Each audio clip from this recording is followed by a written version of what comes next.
PSG সমর্থকদের উন্মাদনায় কাঁপছে গোটা প্যারিস।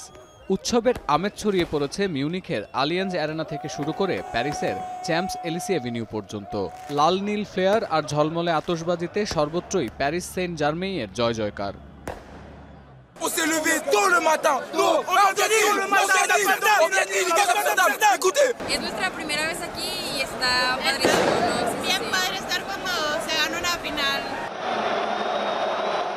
তিনবারের চ্যাম্পিয়ন ইন্টার মিলানকে 5 গোলে উড়িয়ে দিয়ে ইউরোপের সবচেয়ে বড় টুর্নামেন্টে ঐতিহাসিক জয়। চ্যাম্পিয়ন্স লিগের প্রথম শিরোপা, তারকাবিহীন তরুণ দল নিয়ে নান্দনিক ফুটবলের উপস্থাপন। এই সব কিছু থেকে ধারণা করা যায় শনিবার রাতের এই স্মৃতি আজীবন মনে রাখবেন ফরাসি ক্লাবটির সমর্থক ও ফুটবল প্রেমীরা।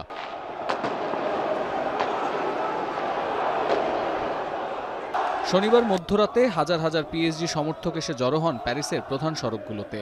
প্রিয় ক্লাবের জার্সি পরে পতাকা হাতে নিয়ে কণ্ঠ মেলান বিজয়ের গানে। কোথাও কোথাও রাস্তা বন্ধ করে বিজয় উল্লাস করতে দেখা গেছে সমর্থকদের।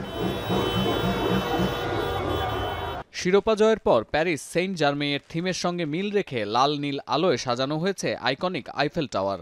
সেখানে জড়ো হয়ে আতশবাজি আর ফ্লেয়ার পুড়িয়েছেন সমর্থকরা।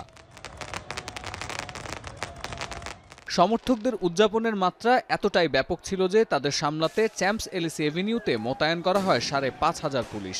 এ সময় কয়েক দফায় পুলিশের সঙ্গে বিরোধে জড়ায় পিএসজি সমর্থকরা।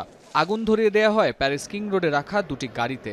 নিয়ম ভাঙার অভিযোগে শতাধিক সমর্থককে আটক করে পুলিশ। এছাড়া দোকানপাটে হামলা ও ভাঙচুরের দায়ে আরও ৩০ জনকে নেওয়া হয় পুলিশি হেফাজতে। সতীর্থ কর্মকার, এখন বিশ্ব।